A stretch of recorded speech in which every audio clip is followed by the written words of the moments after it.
Bien, estamos viendo introducción, la segunda parte. Estamos viendo, hermano, una carta difícil.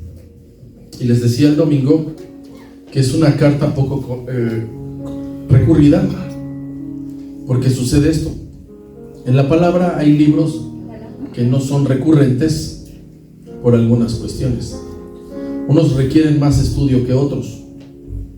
Entonces esta carta no tiene lo que a muchos les gusta, promesas.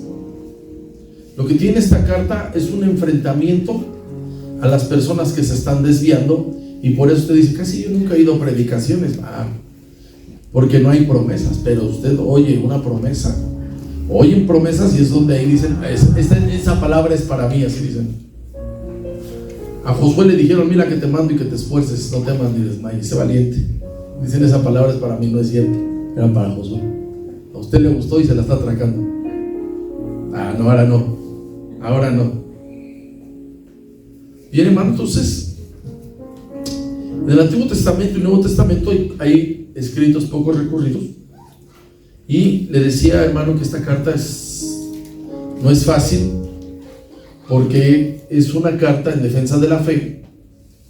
Le vuelvo a decir, no tiene textos de promesas, sino trae una confrontación contra los falsos. Vimos el domingo cómo Judas y Santiago son hermanos, hijos de María, y en el ministerio del Señor Jesús no se ven en activo. Al contrario, se ven en rebeldía, no se metían. Cuando el Señor estaba predicando, estaban afuera, se ven alejados. Y estamos viendo, hermano, cómo se enfrentan a los falsos maestros, cosa que desde el primer siglo ha habido. Y estamos viendo, y vamos a ver, hermano, hoy, cómo hay cantidad de movimientos heréticos que se dicen Iglesia de Cristo, y la doctrina que ocupan está mega relajada, todo para tener adeptos. Usted dice, siempre hay gente, ¿verdad? Ahí en esos almacenes don baratón, donde compra el pobretón, o sea, las tres D, ¿sí o no? ¿Sí o no? ¿Se ha visto esos centros comerciales? ¿Está barato, sí o no? ¿Por qué? Porque está barato. Usted de repente pasa por lugares donde hay mucha gente ahí, ¿sabe por qué, hermano? Que el evangelio está barato. Vamos a continuar. Versículos 7 y 8 dice así. Acuérdense que está defendiendo la fe, está atacando a los que están colocando falsas doctrinas. Dice el 7, dice, como Sodoma y Gomorra y las ciudades vecinas, las cuales de la misma manera que aquellos, habiendo fornicado e ido en pos de vicios contra naturaleza, fueron puestas por ejemplo, sufriendo el castigo del fuego eterno. Lea el 8, por favor. No obstante, de la misma manera, también estos soñadores, mancilla de la carne, rechazan la autoridad y blasfeman de las potestades superiores. Fíjese, hermano, cómo están enfrentando están desviando a los malvados, y también Judas en una cuestión se está dirigiendo a los fieles. Entonces, hermano, nosotros debemos saber que esta carta se cree que se escribió entre el año 80 y 90, no hay una fecha exacta. Para ese entonces, ahí por el año 70, toda primera y parte de la segunda generación de apóstoles, desde la primera generación, son los 12 que conocemos: Mateo, Pedro, Andrés, los hijos de Zebedeo, todos esos es la primera generación. Y luego vino otra generación, que es donde está Pablo, Silas, Bernabé, es otra generación, no es la primera.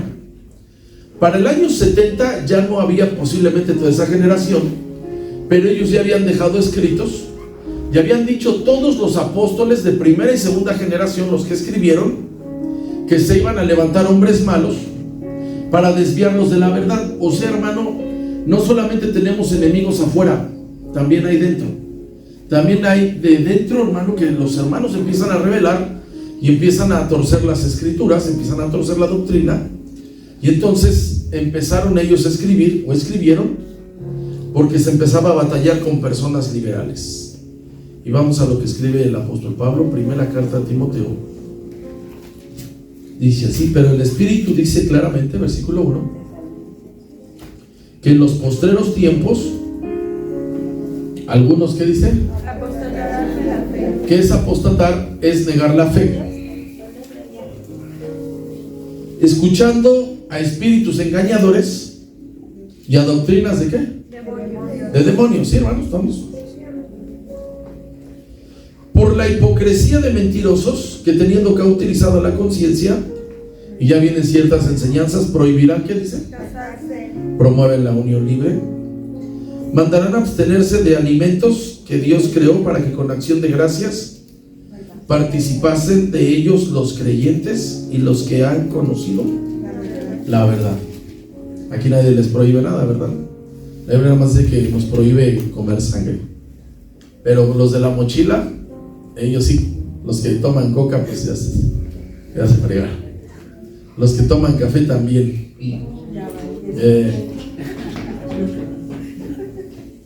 Ahí está, van prohibiendo, así están. Así se meten las sectas o las enseñanzas heréticas. Segunda de Pedro, capítulo 2.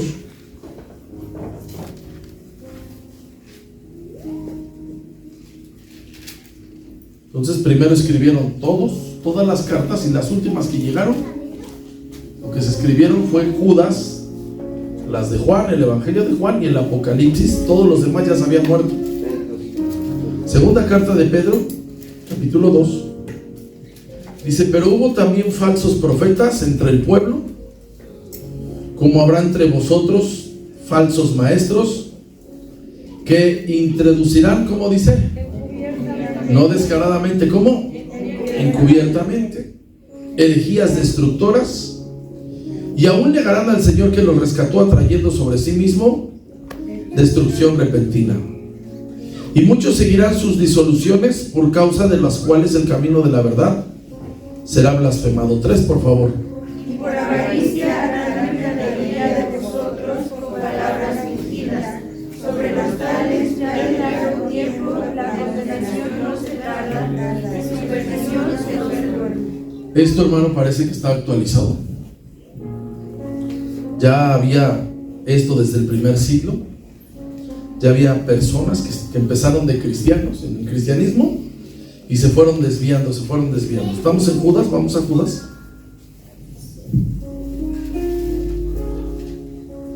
Versículos 17 al 19. Estoy dando introducción, dice así: pero nosotros, amados, tened memoria de las palabras que antes fueron dichas. Y dice, ¿por quién? Las que ya leímos. Por eso es que esta carta llegó en el año 80, 90, se escribió, de nuestro Señor Jesucristo. Los que os decían que en el postrer tiempo habrá, ¿qué dice ahí? Que andarán según sus malvados deseos. 19, por favor. Estos son los que causan divisiones, los sensuales que no tienen al Espíritu. ¿Cuáles creen que son los sensuales? ¿Si ha ido esa expresión de que es metrosexual? O sea que está a 1 metro de ser homosexual.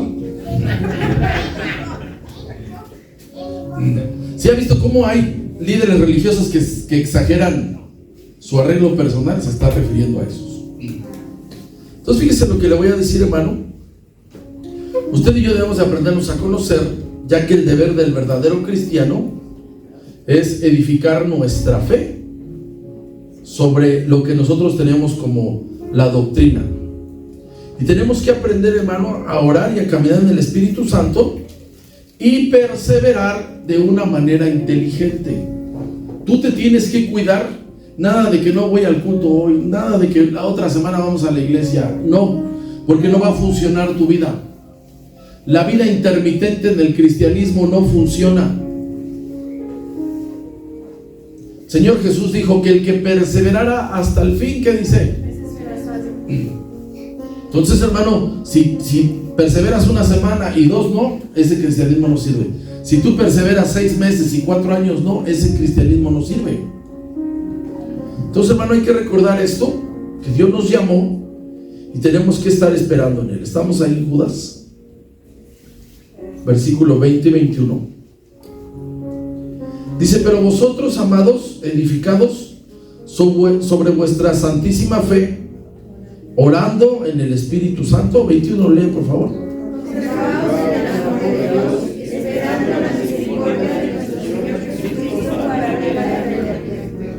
A ti te toca, hermano. Que luego dicen, no, es que el pastor no me habla, no me visita.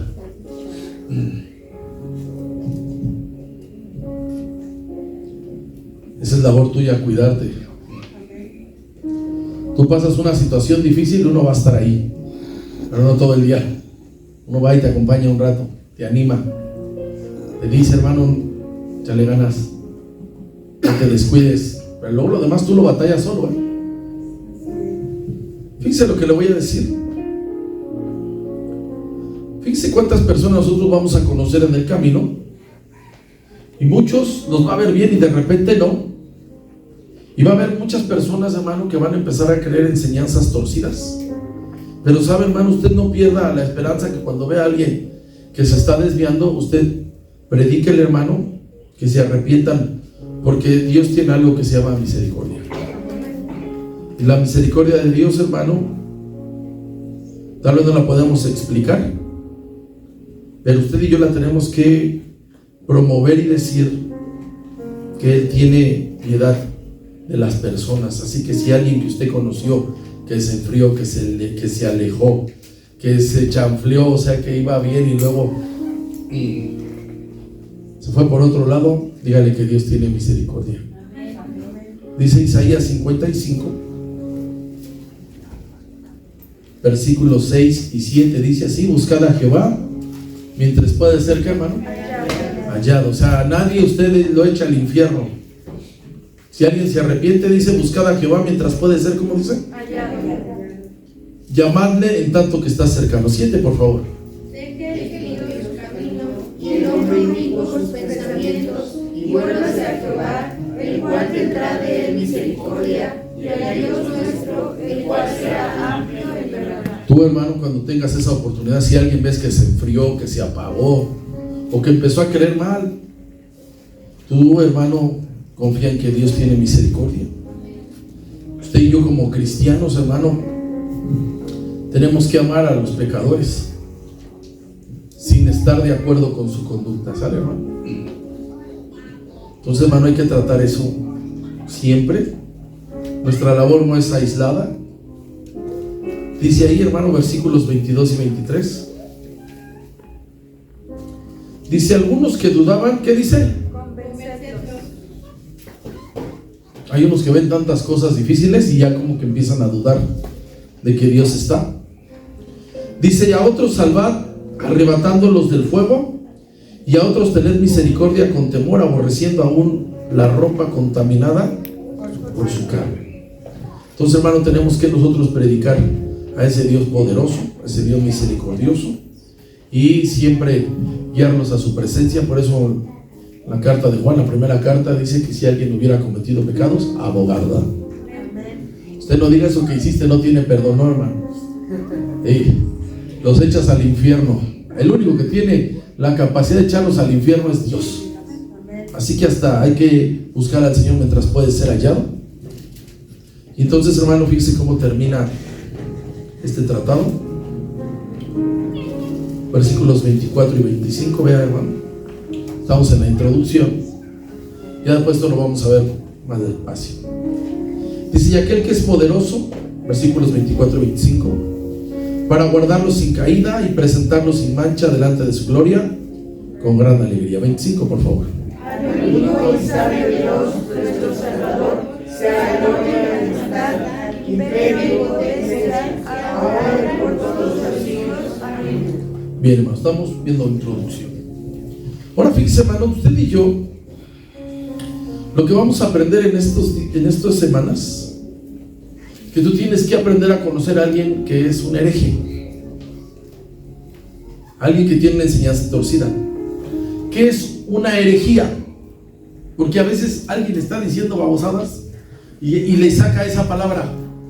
Es que este es un hereje. No, este es un ignorante. La herejía, hermano, tiene que ver con la doctrina religiosa. No se le puede aplicar a otro. Usted puede ver una persona que está diciendo un montón de majaderías y alguien va a decir, está diciendo blasfemias. No dejó de blasfemar, no. Está diciendo groserías, porque blasfemar es hablar en contra de Dios. Entonces, ¿qué es una herejía? Una herejía es una idea no fundamentada que va en contra de lo verdadero. Fíjese lo que le voy a decir. No sé si usted ha visto eso. Yo me voy a encargar estos días. A partir de hoy vamos a ver algunos videos de cómo hay herejías y falsas enseñanzas en las congregaciones. Está la famosa llenura del Espíritu Santo por medio de la risa. Oran por ti y te empiezas a reír como loco y se revuelca la gente. Ya se lo voy a enseñar. Hoy no.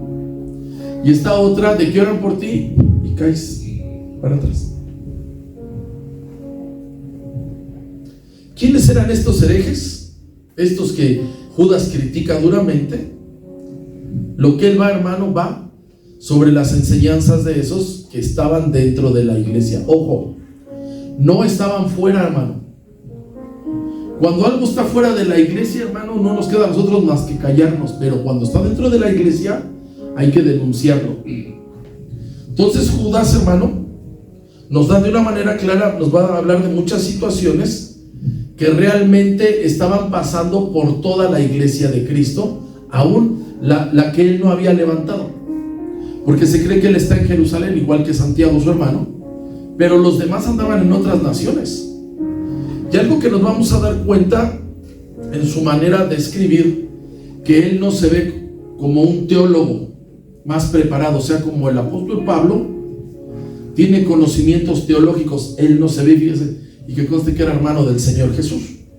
Nosotros vamos a dar cuenta que Judas era un líder de la iglesia, era sencillo, era honrado, pero tiene algo, tiene el celo de Dios. Y cuando tú tienes el celo de Dios, tú defiendes la palabra.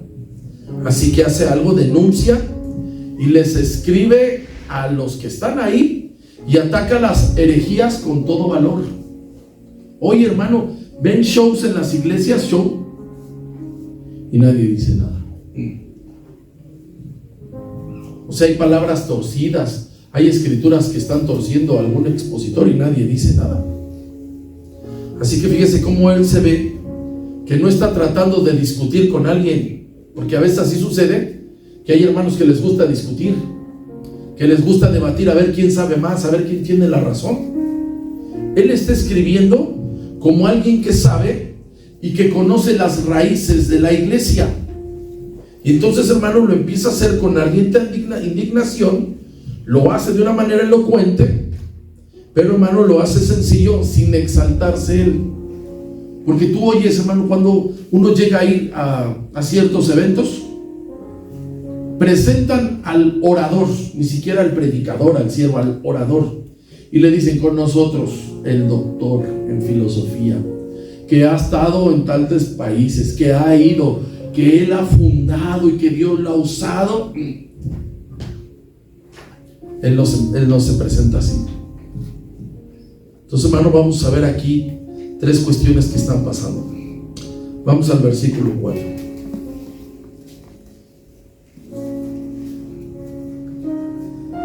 Dice: porque algunos hombres han entrado encubiertamente. Estamos versículo 4. Los que desde antes habían sido destinados para esta condenación, hombres impíos que convierten en libertinaje la gracia de nuestro Dios y niegan a Dios, el único soberano, y a nuestro Señor Jesucristo. Son clasificados, número 1, como antinomistas. No es una palabra bíblica. Estos que están aquí, este sector que está dentro de la iglesia, eran antinomistas. ¿Qué es el antinomismo? Es la doctrina que enseña en el nombre de la supremacía de la gracia. O sea, el antinomismo es demostrar la gran diferencia que hay entre la ley con la gracia. Entonces, fíjese lo que le voy a decir, hermano. Los antinomistas han existido en todas las épocas de la iglesia. Cierto sector, mire lo que le voy a decir. Usted puede escuchar hoy y decir: ¿tú quién eres? Tú dices: soy cristiano evangélico. Y así eres medio payaso, dices: nacido de nuevo, con nombre nuevo en el cielo, con casa en el cielo, todo nuevo. Este estuche está nuevo. Y uno dice: la verdad no es cierto, está bien cateado, ¿cierto? ¿Y qué eres? Soy pentecostal. Ese es un sector. Y luego dicen cristiano evangélico, pero soy metodista. Cristiano evangélico. Y empiezan a decir quiénes son. Entonces aquí estaban estos que estaban dentro de la iglesia y fueron clasificados como antinomistas. Y entonces son personas que fueron identificadas así, que pervierten la gracia y empezaron a minimizar la ley. Acuérdese, hermano, que la Biblia tiene divisiones de lo que fue primero, la época de Adán a Noé, y luego de Noé a Moisés, y después de Moisés al Señor Jesucristo la llamaron el tiempo de la ley.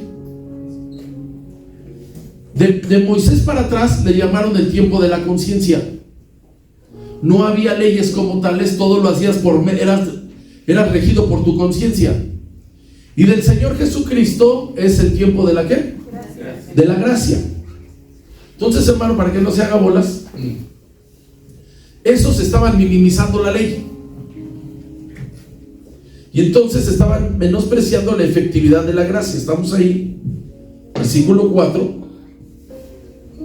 Dice, porque algunos hombres han entrado encubiertamente, los que desde antes habían sido destinados para esta condenación, hombres impíos que convierten, ¿cómo dice ahí? El libertinaje, la gracia de Dios. Convierten en libertinaje la gracia de ¿quién?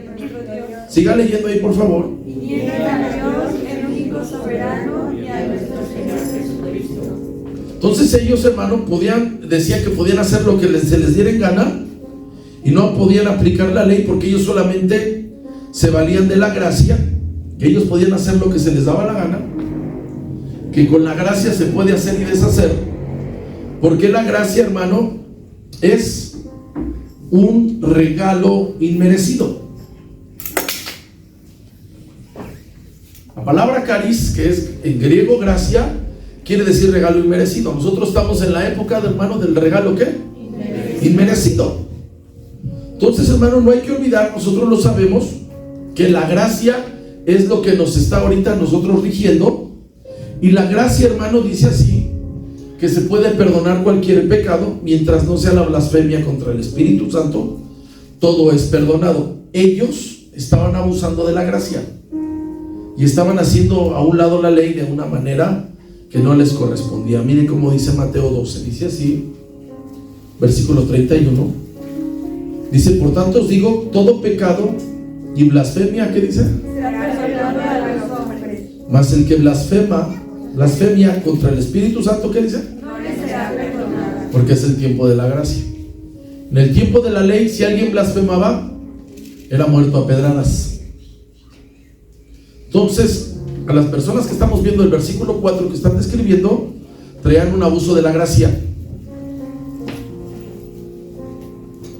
Vamos a Romanos 5.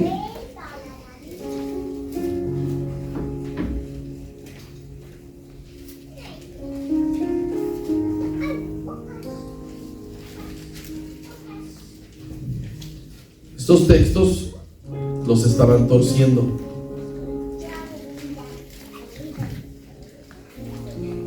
Versículo 20, Romanos 5, versículo 20. Dice, pero la ley se introdujo para que el pecado abundase, mas cuando el pecado abundó, ¿qué dice ahí? Sobreabundó la gracia.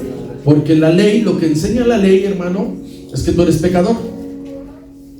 La ley, vamos a hablar nada más del decálogo, los mandamientos después del 5, que te toca respetar al hombre, a tu prójimo.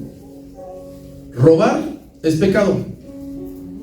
Pero si tú no sabes que es pecado, tú vas a pensar que está bien. Hasta luego dicen, le gané honradamente. O sea, lo robó, pero te abren tu casillero. Es cuando llegan, ya abren tu casillero y vuelven a cerrar tu candado y dicen, lo robé honradamente. Ay, qué bueno que usted no se junta con la raspa ni la trole. Quien ha chambeado en una fábrica sabe de qué le estoy hablando. Una bolsa. Versículo 21. Dice, para que así como el pecado reinó para muerte, así también la gracia reine para la justicia, para vida eterna mediante Jesucristo, Señor nuestro. Entonces estaban ellos menospreciando la ley y estaban ellos jugando con la gracia. Estaban en un extremo. Ellos decían, hermano, que no importaba la ley.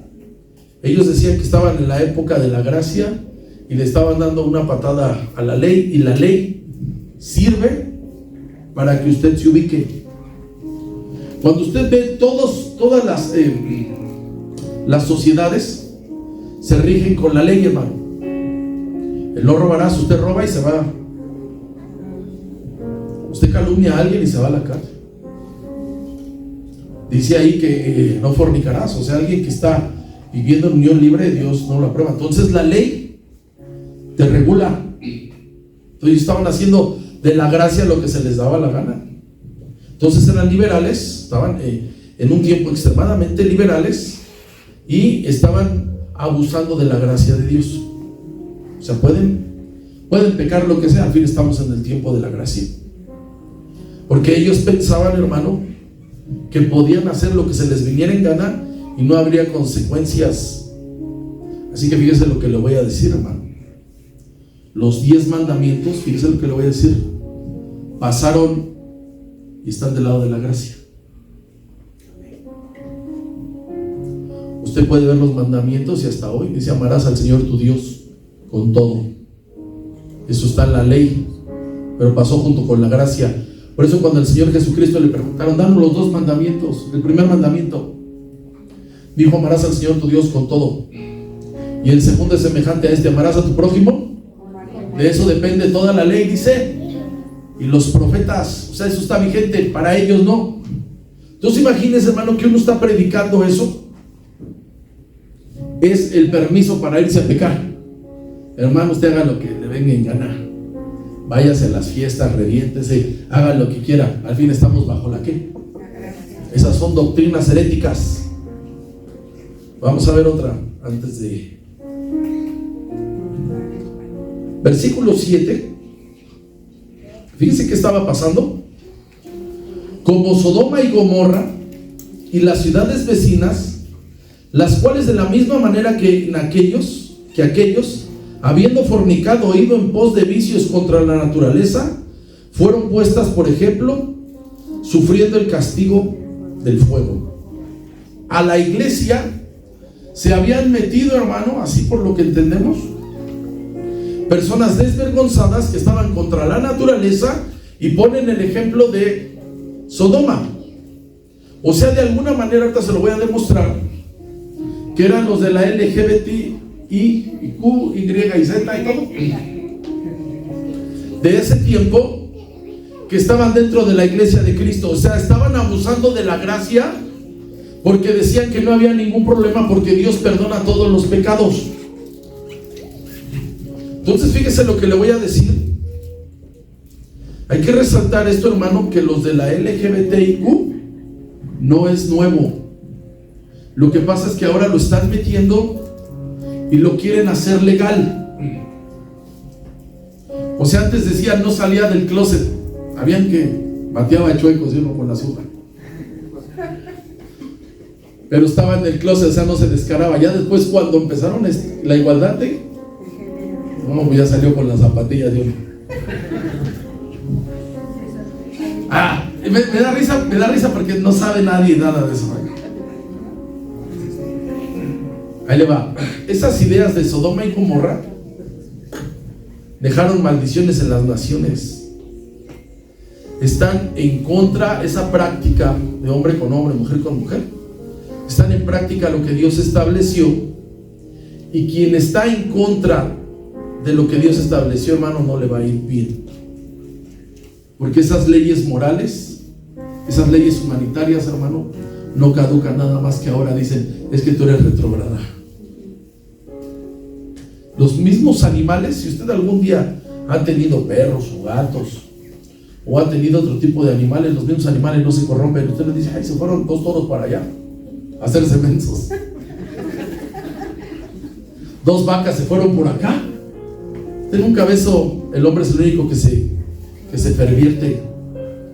Quien hace lo bueno, lo recto, hermano, lo perfecto delante de Dios, le va bien. Le voy a dar 2 ejemplos, dos videos vamos a ver, para que usted vea, y le voy a hablar de lo actual para que usted vea. Ya está allá atrás todo.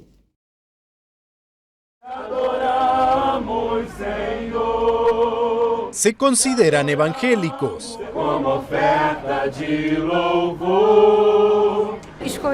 Escogí esta iglesia por ser una iglesia inclusiva, que te recibe por amor. Aunque para la mayoría de los evangélicos brasileños, el destino de los seguidores de la iglesia cristiana contemporánea está indiscutiblemente en el infierno. Su pecado, la total aceptación de la homosexualidad. Una condena que para estos creyentes no está escrita en sus Biblias. La palabra de Dios dice que contra el amor no hay ley. Para nosotros el amor entre dos personas del mismo sexo no es condenable. El amor entre dos personas que viven en la fidelidad es bendecido por Dios. Muchos de ellos provienen de otras iglesias evangélicas, a las que hoy rechazan acusándolas de ser instituciones abiertamente homofóbicas. Después de ser pastor 4 años en la Iglesia Universal del Reino de Dios, yo me alejé debido a mi orientación sexual, por creer que todo estaba perdido, y aquí yo pude encontrar el amor, yo pude encontrar paz, yo pude encontrar alegría, aquí pude formar mi familia y ser feliz. Mientras unos afirman que es una iglesia del demonio, el aumento de sus seguidores ha sido incesante desde su creación. Tienen 1.800 fieles, ya cuentan con 8 templos y esperan poder expandirse hacia el resto del mundo. Es domingo y la iglesia Hope Church, por causa de la pandemia, se reúne virtualmente para adorar a Dios. El servicio empieza con el grupo de alabanza dirigiendo la adoración a Dios, tal como lo hacen muchas otras iglesias cristianas que en este tiempo de pandemia se reúnen virtualmente o al aire libre. Pero en el servicio de Hope Church hay algo totalmente diferente. Cuando llega el momento de la predicación, la persona que tiene el mensaje de la palabra de Dios no es precisamente lo que muchos esperarían en una iglesia cristiana. La predicación estuvo a cargo de un drag queen mejor conocido como la señora Pentecost, quien durante el mensaje se dedicó a hablar de cómo la crucifixión de Cristo nos muestra los misterios de la diversidad en las personas. Isaac Simmons es quien está detrás de este predicador drag queen. Es un joven de 23 años abiertamente gay que usa su personaje para promover la inclusión de todo tipo de género y diversidad sexual dentro de la organización cristiana a la que pertenece. Simmons es uno de los líderes de la iglesia Hope Church y podría estar a punto de convertirse en el primer pastor o ministro ordenado en ser drag queen en Estados Unidos. Ya existe un comité que lo ha propuesto como candidato para que el concilio de la Iglesia Metodista Unida lo acepte como ministro ordenado. En el website de la iglesia Hope Church lo definen como alguien apasionado por los campos del desarrollo comunitario y la equidad social. Como miembro activo de su iglesia, le tocó predicar en un servicio para celebrar un evento llamado Drag Sunday, donde también participaron otros artistas drag queen, incluso cantando alabanzas durante la transmisión del servicio, y otros que participaban para seguir promoviendo la diversidad dentro de la iglesia. Isaac Simmons, quien es líder de la iglesia, dijo: "Es nuestra forma de celebrar y elevar las voces del arte drag dentro de la iglesia".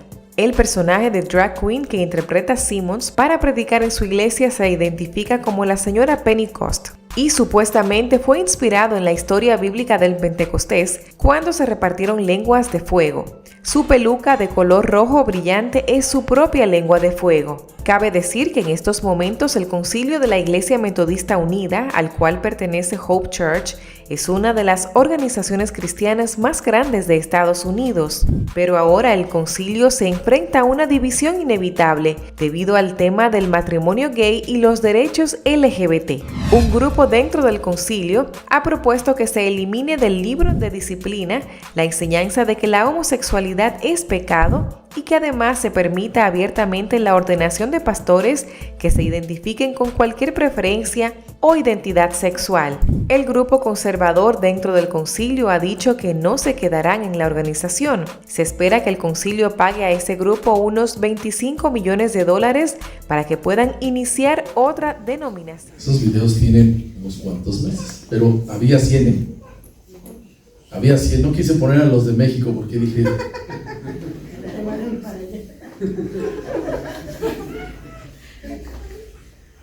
Vamos ahí, hermano, vamos para que vea cómo hay dentro del cristianismo un sector.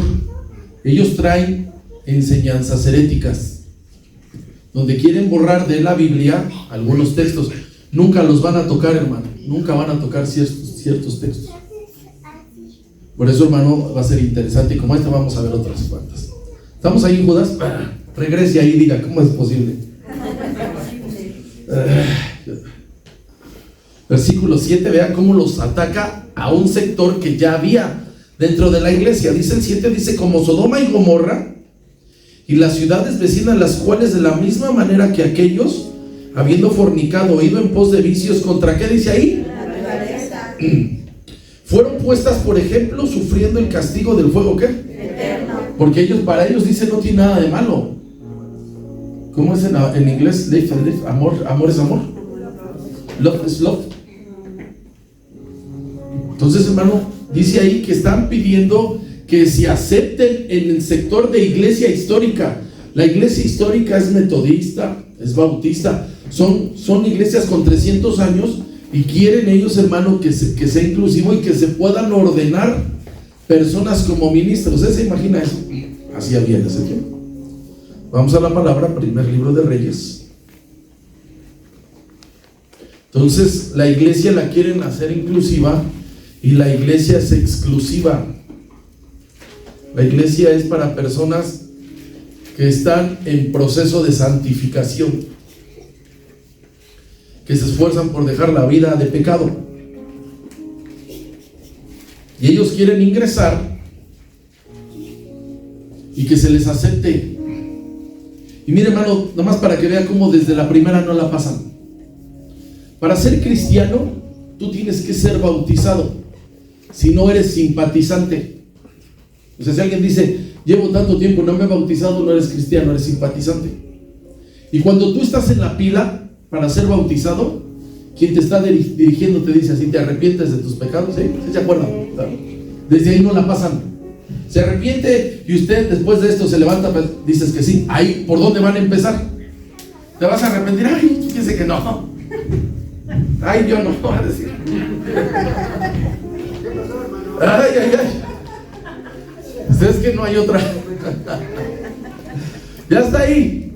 Primero de Reyes 14:24. Vean, hermano, cómo siempre ha habido ahí algo donde las conductas no son las mejores. Ya está. Dice, hubo también sodomitas. ¿Se entiende el término? El sodomita habla de personas que no aceptan su sexualidad. Dice, había también, ¿qué dice? Ya había sodomitas en la tierra, e hicieron conforme a todas las abominaciones de las naciones que Jehová había echado delante de los hijos de Israel. Ya había, se quedó, hermano, eso. 15 del primer libro de Reyes. Dice así, hablando del reinado de Asa, dice, porque quitó del país, ¿a quiénes? Versículo 12, 15, 12. ¿Estamos ahí? Primer libro de Reyes 15, 12 dice, porque quitó del país, ¿a quiénes? Y quitó todos los ídolos que sus padres habían hecho. Siempre ha habido, hermano, ese ataque hacia el pueblo de Dios. Brincamos al capítulo 22 del mismo primer libro de Reyes.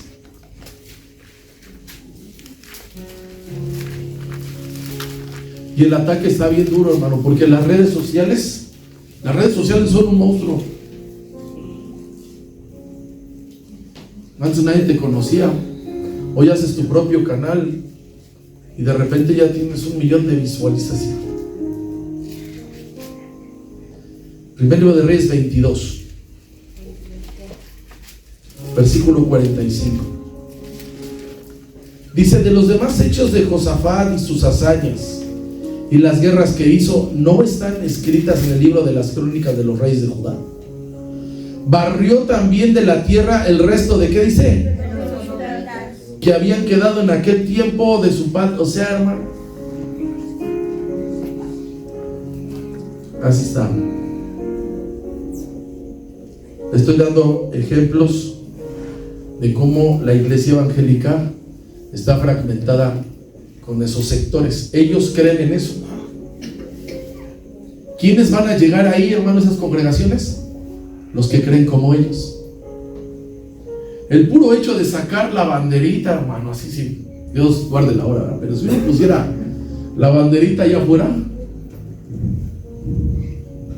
llegan personas como esas, porque esa banderita allá afuera quiere decir que creemos lo que ellos creen. Usted pasa por casas, ahora que fue su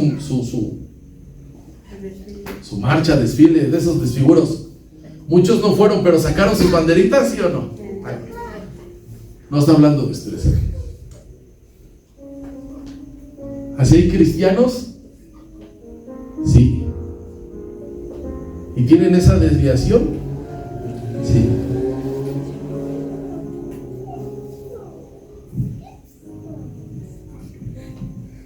Piensan que, les decía yo cuando toqué este tema en las cartas de Juan, que revuelven el amor de Dios con el amor que le tiene a la pareja. El amor de pareja es el amor eros, es pasional, no es el mismo que el amor de Dios.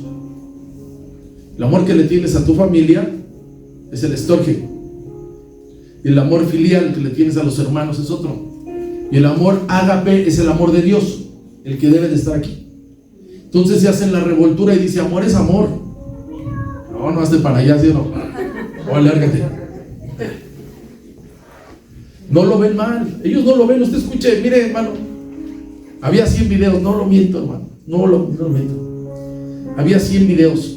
Ahí dice uno que era de los de pare de mentir, y cuando sacaron la banderita se cambió de bando, no de iglesia, porque de bando ya estaba.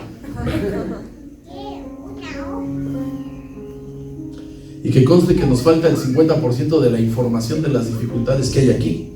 Pero aquí ataca y dice, ya había malos de Sodoma y Gomorra, llévensela tranquilo, porque ya vi 2, 3 ahí que batían chueco. Versículo 8 al 10. Dice, no obstante, de la misma manera también estos soñadores mancillan la carne, rechazan la autoridad y blasfeman de las potestades superiores. Pero cuando el arcángel Miguel contendía con el diablo, disputando con él por el cuerpo de Moisés, no se atrevió a proferir juicio de maldición contra él, sino que dijo el Señor, te reprenda. Lea 10, por favor. Derechos blasfeman de cuantas cosas no conocen, y de las que por naturaleza conocen, se corrompen como animales irracionales. Les está diciendo, le está dando una historia que no la tenemos en la Biblia, ya veremos eso. Pero está diciendo que el arcángel Miguel no se atrevió a decirle nada al diablo, no le efectuó juicio de maldición. Por eso él toma una distancia y les dice ahí que tengan cuidado con sus maneras sensuales, que tuvieran cuidado porque estaban corrompiendo la iglesia. Tenían actividades que se llamaban los ágapes. Los ágapes es que se reunían los hermanos, se cree que era una vez a la semana, se hacía la palabra, se daba la Santa Cena y había una convivencia familiar. Entonces estaban corrompiendo los ágapes. Y dice la historia, hermano, que llegaban a terminar los ágapes en orgías. Y mire, hermano, este es lo último que le comparto esta noche. Mire lo que pasaba en la iglesia de Corinto, porque trastocaron la cena del Señor. Primera carta de los Corintios, capítulo 11. Tenemos 2 grandes sacramentos la iglesia de Cristo. El primero es la Santa Cena. La Santa Cena es para discípulos, y un discípulo está bautizado. Por eso cuando alguien llega y no es bautizado, no se le permite. No es que no sea digno, es que no tiene un compromiso con Dios. Para tú decir que tienes un compromiso con Dios es porque eres bautizado. Si no, no lo tienes, hermano. El segundo paso de fe de la vida cristiana, primero es que el Señor te reciba como su hijo y luego te bautizas. Si no, no eres nadie. No todos somos hijos de Dios. Hijo de Dios, el que le entra al sistema de la adopción que hizo Cristo, donde tú te rindes y le dices: Señor, toma mi vida, la entrego a ti, yo quiero que seas mi Salvador, y luego te bautizas. Entonces, el sacramento de los más importantes que tiene la iglesia cristiana es la Santa Cena, donde se recuerda la vida y la obra del Señor Jesucristo. Mire qué estaban haciendo los corintios. Versículo 17, primera carta, capítulo 11, versículo 17. Dice así: pero el anunciarles esto que sigue, no los alabo, porque no os congregáis para lo mejor, sino para ¿qué dice? O sea, la bendición de congregarse y de tomar la Santa Cena. Fíjense lo que estaba pasando. Pues en primer lugar, cuando se reúnen como iglesia, oigo que hay entre vosotros, ¿qué dice? O sea, hay pleitos entre ustedes. Eso no debe de ser así, porque si no, no funciona la iglesia. La iglesia funciona por el acuerdo. Para que funcione aquí debemos estar de acuerdo todos y no tener cosas, hermano, que estén afectando la relación, porque si no, hermano, no funciona. La palabra dice que si tú tienes algo con tu hermano, ponte a cuentas, aunque traigas tu ofrenda. Es más importante estar a cuentas que tu ofrenda, si no, no funciona. Dice: porque es preciso que entre vosotros haya diferencias, para que se haga manifiesto entre vosotros los que son aprobados. Es una manera de limpiar el lugar. Pues cuando pues os reunís vosotros, esto no es a comer la cena del Señor, porque al comer cada uno se adelanta a tomar su ¿qué? Se apuran o no se apuran para la Santa Cena los de atrás. No, los de este lado empiecen, los de acá ahorita que terminen ahí atrás. Y llegan ¿cómo? ¿Cómo llegaban los hermanos? Con hambre. Llegaban a tomar la Santa Cena, ¿cómo llegaban? Eso está mal, porque nada más lo que hacemos es un pequeño pan de una manera simbólica. Usted se imagina que en la Santa Cena, hermano, del próximo domingo se vienen a la barbacoa, y el agua es de Jamaica. Ya ven que está rojita. Dice: llegan a tomar su propia cena y uno tiene hambre y el otro ¿hasta dónde llega? ¿Usted se imagina eso, hermano? Que dijera: no, pues no sé qué le echaron aquí a los hielos. Para que vean, hermano, los sectores de las congregaciones. Pues, ¿qué no tenéis casas en donde comáis y bebáis? ¿O menospreciáis la iglesia de Dios y avergonzáis a los que no tienen nada? ¿Qué os diré? ¿Los alabaré en esto? ¿Qué dice? No los alabo. Para que vean más las dificultades. Cierto sector de la iglesia. O sea, la Santa Cena la hacían, hermano, como si fuera un buffet. Miren los alemanes, algunos toman la Santa Cena con cerveza. Dios les tomará. Ya le vamos a parar.